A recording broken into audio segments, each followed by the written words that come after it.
Hello everybody, I'm attorney Nathan Hauser, and in this video I'm going to discuss how past injuries can affect a current workers' compensation claim.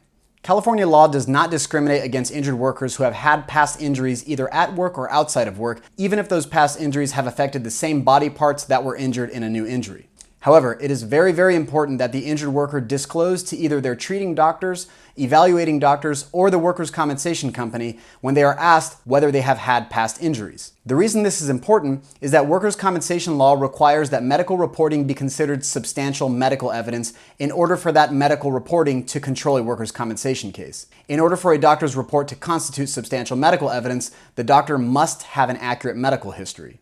In other words, if a doctor that you are being treated by or evaluated by for a new work injury does not know about a prior work injury, that doctor's reporting and conclusions will likely not constitute substantial medical evidence upon which a judge can order benefits. In addition to the medical reporting being affected if you withhold prior injuries, if the insurance carrier or their attorneys discover that you had prior injuries, which is very easy for them to do, but you have not disclosed that to your doctors or in a deposition, especially if the past injury was to the same body parts injured in a new work injury, that is one of the easiest ways for the insurance company attorneys to attack your credibility, which can also have a significant impact on your case and the doctor's conclusions about your new injuries. Even if you believe or you know that your past injuries healed, or that you no longer had complaints from the injuries in the past, it is still very important that you are honest and upfront with the doctors in your workers' compensation case to avoid being accused of being dishonest and possibly jeopardizing the credibility of the medical reporting in your case. Please remember, this goes for past injuries at work or out of work, and also even past car accidents.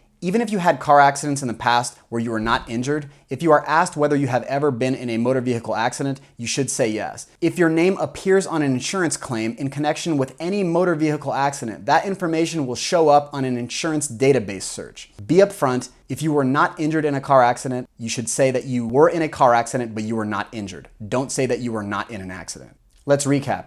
If you have a new work injury and you are asked whether you have had injuries in the past and to what body parts, you must be honest and be upfront with the doctors. In doing so, you eliminate the insurance company's ability to try to attack your credibility, because when you were asked about the past injuries, you gave them all the information up front. If you have any questions about a new workers' compensation claim or how your past injuries can impact your new workers' compensation claim, please call or text the number on the screen and we will be happy to give you an evaluation of your case completely free. Once again, I'm attorney Nathan Hauser, and I hope to hear from you soon.